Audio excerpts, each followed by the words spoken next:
沒有花，寫下了被破壞嗎？無野花都會溫暖嗎？無煙火一起慶祝好嗎？讓愛戀仿似喜劇那樣假，如報應一切都美化，連相約都參照主角嗎？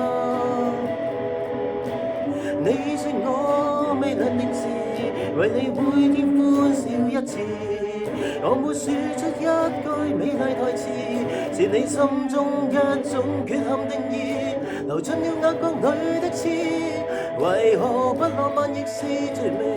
為何不溫暖是件壞事情？從來未察覺我每個動作，沒有聲都有愛你的鐵證，為何苦不浪漫亦是罪名？為何總等待着別別事情？